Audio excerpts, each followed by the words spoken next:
आप लोग के भाव के साथ वो सभी 321 कार्यकर्ताओं के परिवारजनों को देश की करोड़ों करोड़ों जनता की ओर से और भारतीय जनता पार्टी के करोड़ों कार्यकर्ताओं की ओर से भावपूर्वक नमन करना चाहता हूं। आपके परिवार के स्वजन ने बलिदान देकर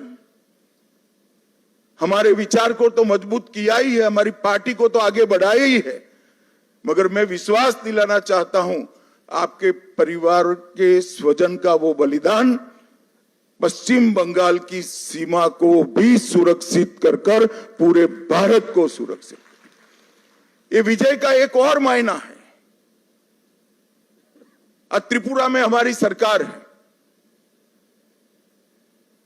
आसाम में हमारी सरकार है और बंगाल में भी अब हमारी सरकार बनी है। घुसपैठ असंभव होने वाली है, गौ तस्करी असंभव होने वाली है और दृढ़ता के साथ बंगाल सरकार और भारत सरकार इस सीमा को राष्ट्र की सुरक्षा के अभेद किले के अंदर परिवर्तित कर लेगी। भाइयों बहनों, ये जो यात्रा हुई है,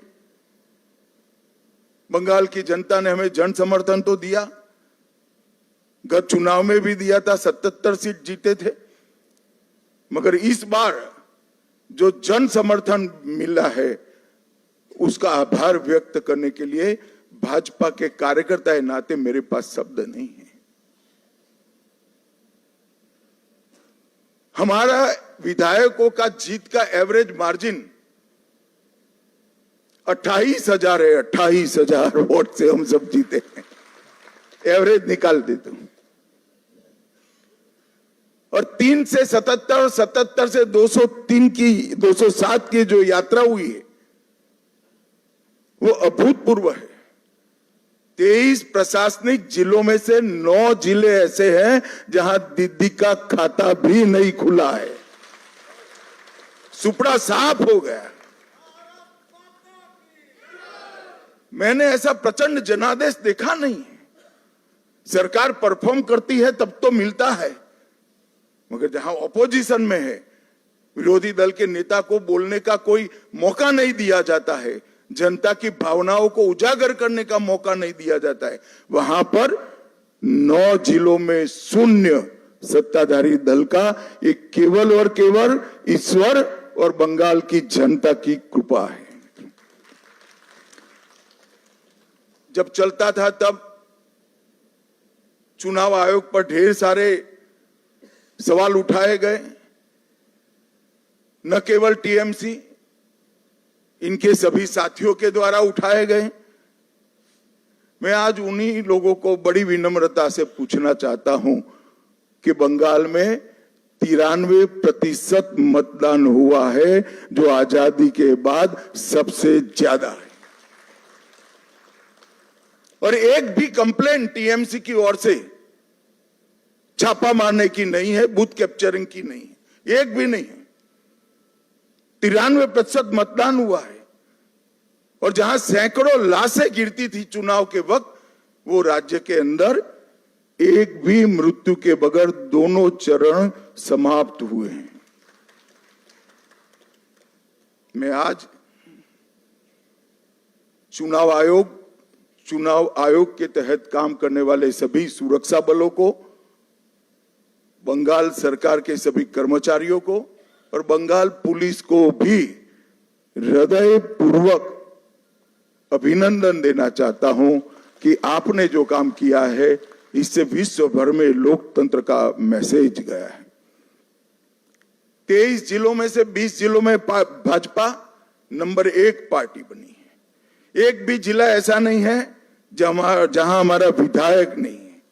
पूर्व मेदिनीपुर 16 की 16 भाजपा, झारग्राम सभी सीटें भाजपा, पुरुलिया सभी सीटें भाजपा, बांकुड़ा सभी सीटें भाजपा, दार्जिलिंग, कलिम्पोंग, जलपाईगुड़ी, अलीपुरद्वार सभी सीटें भारतीय जनता पार्टी जीती। और आप लोग तो जीते हो, मेरे लिए बहुत आनंद का विषय है, मगर भवानीपुर की जनता का भी मैं बहुत बहुत धन्यवाद करना चाहता हूं। शुभेंदुदा ने गत चुनाव में दीदी को नंदीग्राम में हराया था।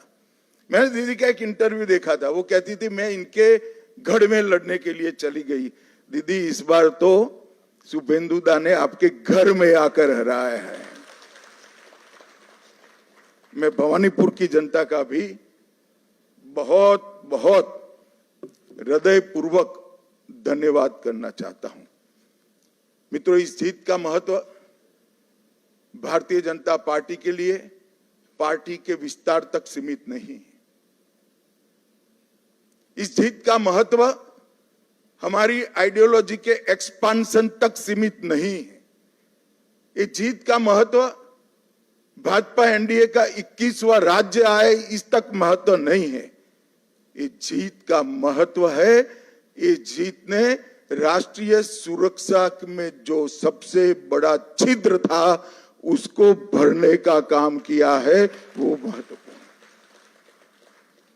भारतीय जनता पार्टी का वादा है बंगाल की जनता को कि न केवल बंगाल, पूरे देश भर से हम एक एक घुसपैठियों को चुन चुन कर निकालेंगे और देश को घुसपैठिया मुक्त करेंगे। और मैं आज इस मंच से कहना चाहता हूं, जो लोग कहते हैं ये ध्रुवीकरण का मुद्दा है, ध्रुवीकरण का मुद्दा नहीं है ना जी, ये देश की सुरक्षा का मुद्दा है। आपका देखने का चश्मा पीला है, इसलिए आपको सब कुछ पीला दिखता है। ये देश की सुरक्षा का मुद्दा है। मित्रों, जब भारतीय जनता पार्टी प्रचंड विजय होती है तो पानीहाटी की प्रत्याशी श्रीमती रत्ना देवनाथ, वो हमारी प्रत्याशी बनकर बंगाल भर में माताओं बहनों पर जो अत्याचार हुआ है वो अत्याचार का प्रतीक बनकर सभी माताओं बहनों को एक प्रकार से ढाढ़स बना। हिगलगंज की प्रत्याशी बहन रेखा पात्रा संदेश खाली के अत्याचार के सामने सत्याग्रह की प्रतीक, और ओसग्राम की प्रत्याशी कलिता माझी, वो बंगाल के, कलिता जी के लिए ताली बजाओ जरा, बंगाल के दारुण से दारुण गरीबी में जी रही सभी बहनों के लिए एक आशा का बिंदु है कि हमारा भी प्रतिनिधि विधानसभा में बैठ जाते हैं। बंकिम बाबू के परिवार से भी बहन सुमित्रा चट्टोपाध्याय जी भी आज हमारे साथ जुड़ी हैं। और मित्रों, सबसे बड़ा बात यह है, सुमित्रा चट्टोपाध्याय जी खड़े हैं यहां पर, सबसे बड़ा बात यह है कि वंदे मातरम जो सांस्कृतिक राष्ट्रवाद की बंकिम बाबू ने की हुई उद्घोषणा थी, इसके 150वें साल में ही हमें ईश्वर ने बंकिम बाबू